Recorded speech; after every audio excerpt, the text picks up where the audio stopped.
Most of us are playing a version of Squid Game every single day. We wake up every day, we step into this invisible game where we sacrifice time, health and relationships, all for the promise of more money, more validation, more success. But here's what scared me the most. Money doesn't just control us, it actually blinds us. It makes us forget what really matters. It tricks us into thinking that if you just work hard, if you just buy the right things, then happiness is waiting around the corner. So today I want to share with you some lessons from Squid Game that will change the way you see money, and I really want to think of this as advice from someone who doesn't want to see you stuck in the same cycle. Starting with the first lesson, the poor in his brain stays poor in his pocket. Let me ask you this question. If you won $1 million today, would you know how to keep it? Would you know how to make it last? And if your answer is no, then the first thing you need to fix isn't your bank account. It's the way you think about money. In Squid Game, the players weren't just broke. They were stuck in a cycle of bad decisions. They were gambling a lot, they were borrowing a lot of money,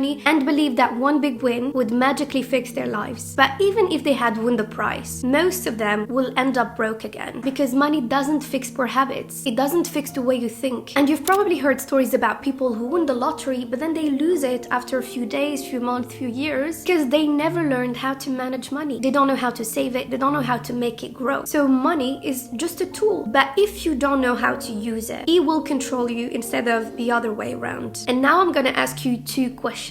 How often do you spend money to impress people who don't even notice? And how often do you convince yourself, I deserve this, even if you can't really afford it? This isn't a judgment, actually. It's a trap we've all fallen into at some point in our lives. But the key is really to recognize it. If you keep making decisions from a place of fear, desperation, or insecurity, then no amount of money will ever feel like enough, because it's not about how much you make. It's about how much you keep, how much you grow, and how much peace you create with it. And that's what leads us to the second lesson: why more is never enough. Let me tell you a story. There was a time when I thought I was doing everything perfectly. I worked hard, saved a little, and then rewarded myself with things I thought I deserved. Like a new phone, a fancy restaurant, a fancy outfit, and it felt super good. But one day I looked at my bank statement and I realized something. I was running in circles. Like, no matter how much I earned, it felt like it was never enough. The money came in each month and it went out just as fast, if not faster. I wasn't living better. I was just spending more and more. And that's when I realized I was stuck in a game I didn't even know I was playing. But here is the truth most of us don't want to face. We are not working harder to live better. We are working harder to buy more. So do you remember the giant piggy bank in Squid Game? It wasn't just full of money, it was full of sacrifices. And we do this every day. We trade our time and our peace for things we don't even need. Why? Because we've been told that owning more is the key to happiness. But let me tell you something, happiness never lasts, and it's called hedonic adaptation. You buy something new and it feels amazing for a while, but soon it becomes normal. Like that new phone, it's amazing, it's exciting for the new week, and then it becomes just a normal phone. And the cycle continues. But here's where it gets dangerous. We think this is just how life works. Like, we have to keep upgrading, we have to keep buying, keep chasing. But let me ask you something. How many hours have you worked just to pay for something you barely use right now? But the truth is, the less you own, the freer you are. So simplicity isn't a downgrade, it's freedom. It's realizing that you don't need to keep up with everyone else to feel worthy, to feel enough. Now let's move to lesson number 3. When you worship money, it takes your soul. Money is important, but it's not worth losing yourself over. It's not worth becoming a person you don't even recognize just to chase it. And in Squid Game, we've seen this unfold again and again. Let's take the character of the frontman. Once the winner of the games, he became so consumed by the wealth and power, and his obsession with maintaining control led him to betray his own brother. And their tragic confrontation showcased how the pursuit of money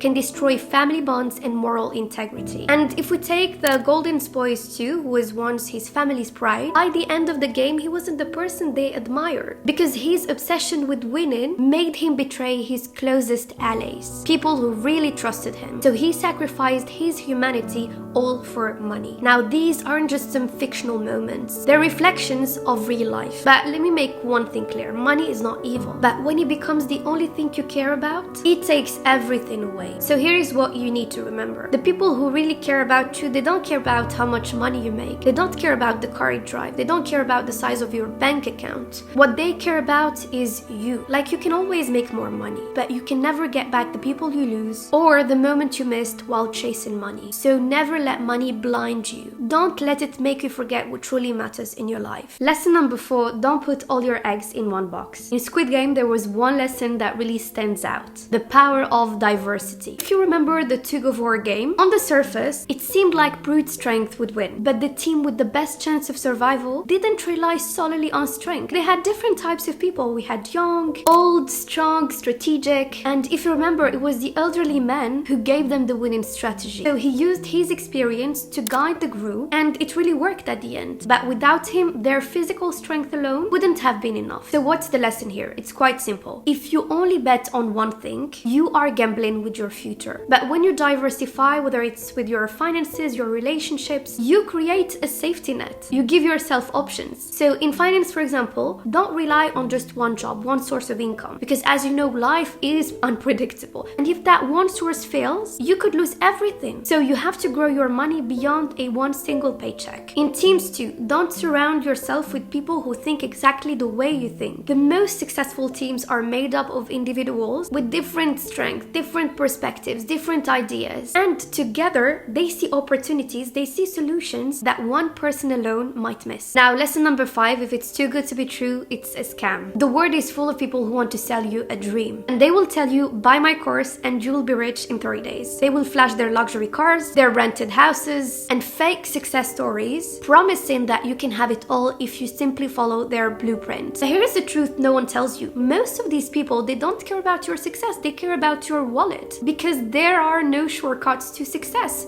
None. Building wealth will take time, and it means learning real skills, making smart investments, and staying consistent even when it's boring. But that's not what they tell you. They tell you your success is easy, that you can skip the work, that their course is the answer, and if you believe them, you're not buying success. You are buying into their scam. So in Squid Game, it started with a card game. A smooth-talking man offered a way out, a chance to win money, and it seemed harmless, but it was a trap, just like the promises you see online every day. So in Squid Game, people were lured in by a promise, a way out of their struggle, but the cost was their life. And in real life, financial scams won't take your life, but they will take your time, your energy, and your hard-earned money. So stop looking for shortcuts. You don't need a trading guru. You don't need a get-rich-quick course. You need discipline, you need patience, and also the willingness to do the hard work. And always ask yourself, does this feel too good to be true? Because if it is, it's probably a scam. So those were the 5 money lessons inspired by Squid Game. I don't know which of these lessons you're gonna start taking into your life. Let me know in the comment section. I was so happy to share my perspective with you today, and I'll see you in my next video.